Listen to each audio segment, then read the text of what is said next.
Hello, my name is Terry Mendoza, and I am coming to you from Jeddah, Saudi Arabia. Today for my presentation, we will be discussing ADD, ADHD. I will let you know what ADD is. I will let you know some of the causes for ADD, some of the symptoms, and what happens once you're diagnosed. What is ADD?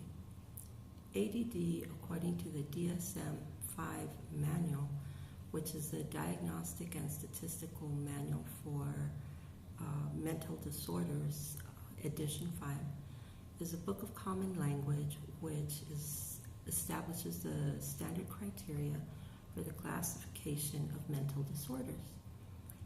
ADHD or ADD is a medical condition in which a person has differences in brain development and brain activity that affects attention, the ability to sit still, and self-control, which is also known as impulsivity.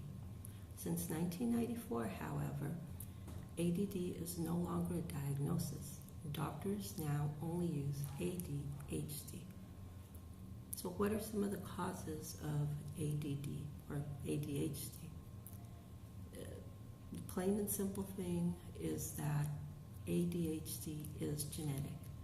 That is what all of the research is leading to, which basically just means, just like anything else in our lives, it is passed down from one generation to another. There was an article in the Neuroscience of the ADHD Brain written by Dr. Larry Silver, in which he found two very important deficiencies. He found two specific neurotransmitters. And a neurotransmitter is a chemical messenger which transmits signals via synapses from one nerve cell to another. It's basically the way our brain receives messages. These two neurotransmitters are dopamine and norepinephrine. The ADHD brain has impaired activity in 4 functional regions of the brain. The first one is your frontal cortex, which is the front part of your brain. And this is what controls high-level functions. This is where our emotions are self-regulated, self-motivation, what gets us, finishing one task or giving us the go-ahead to motivate ourselves to do something. This is our planning and problem-solving area, our self-awareness. Our verbal and nonverbal communication falls under this also. Another region that's affected is called the limbic system, and this is found deeper inside your brain, and that regulates our emotions and our attention. The third one is your basal ganglia. A deficiency here in this part of the brain causes your communication to short circuit.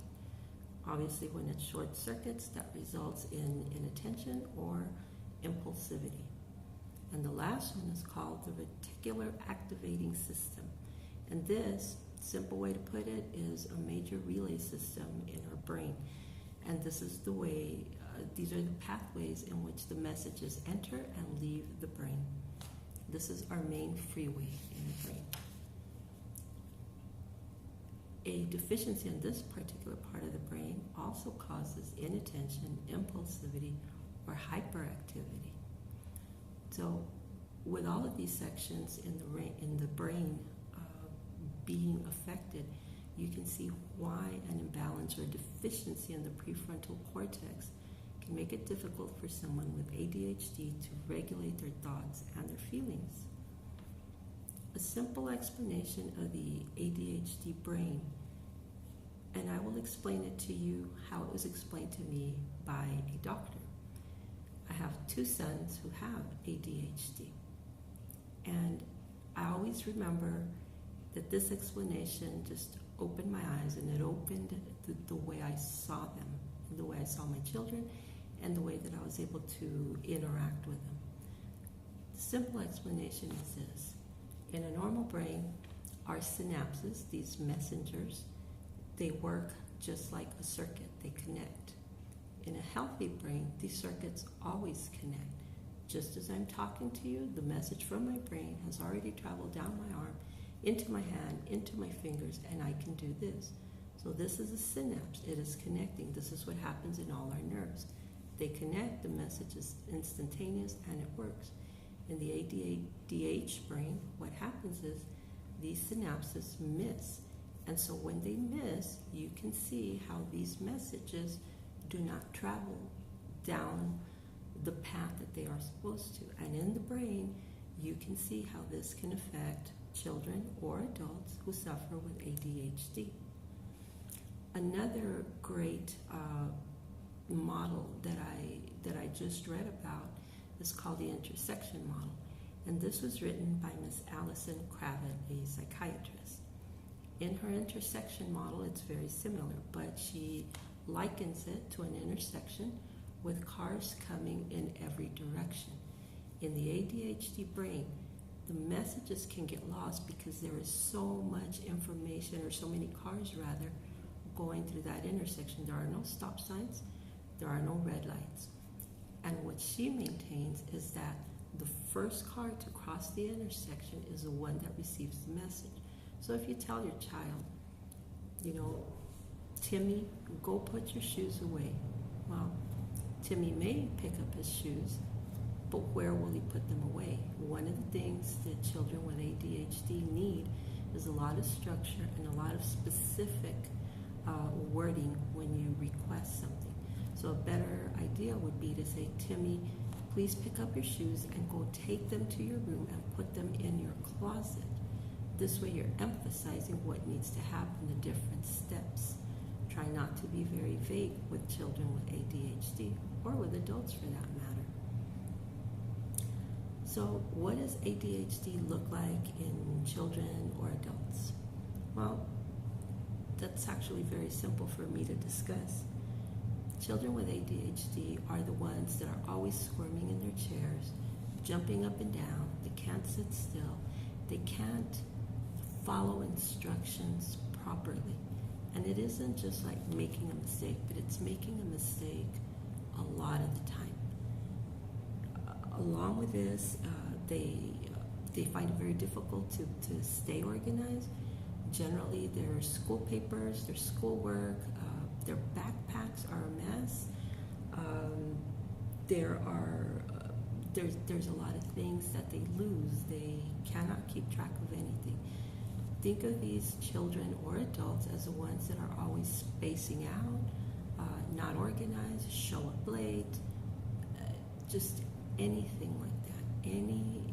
Anything like that, multiply that for children, because it makes it very difficult for a child to learn under these conditions and with so many symptoms that ADHD comes up with.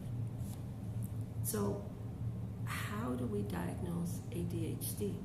Well, in Texas, you can get your child tested for free in a public school.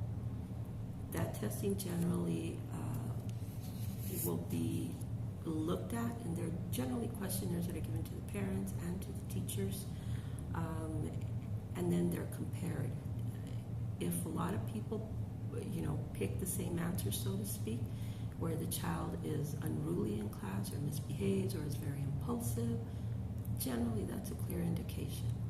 Other people may choose to take their children to a private pediatrician, who may then refer them to a psychiatrist for the same diagnosis. Once you are evaluated by a psychiatrist, then you may discuss therapies for both the parent and the child, because you all need to learn how to coexist and how to maintain structure for the ADHD brain. You may also be talking medication. What the medication does in a nutshell for ADHD kids is, remember I tell you the synapses miss? Well, children with ADHD, and adults for that matter, they tend to be looked down by society, as it were, at school. They're seen as the slow ones, maybe even the not so smart ones. But actually the opposite is true. Children with ADHD actually have very high-performing brains, and that's what the problem is. Their brain, even though those synapses keep missing, they are actually able to hear and absorb so many things all at once, where you and I can drown out like the sound of an air conditioner or a car in the street or a cat meowing or a dog barking. Children and adults with ADHD hear everything in stereo sound. What that translates to at school, however, is a child who can't pay attention. Well, when these synapses miss, medication actually helps to slow it down a little bit so that these messengers have a chance to connect and therefore to get the message where it needs to go. The only thing that I would warn anyone that is on medication for ADD for their children or even as an adult, the problem with some of these medications, unfortunately, is that people tend to suffer from insomnia. They have a hard time getting to sleep. And another thing is they actually are not hungry. And so in children, of course, they can become underweight. One of the things that a doctor told me to do for one of my own kids was, instead of feeding him a healthy snack when they got home from school, I was encouraged to maybe give them like ice cream shake, something with a little bit of fat that would put a little bit of weight on them. So in conclusion, having a child with ADHD can create uncertainty in parents about how to help their child. The first step is to hit it head on. Please do not be embarrassed. Do not feel in denial that your child has this disorder. It's okay. It can be treated and it will improve. With a lot of structure and a lot of love and a lot of patience, medication and therapy can also help. And these children can learn eventually as they get older to self-regulate and to lead a calmer life. So thank you for this opportunity to share what ADHD is and how seeking help can assist a person to be a calmer version of themselves. If you have any questions, please don't hesitate to ask me. Thank you very much and have a good rest of the day.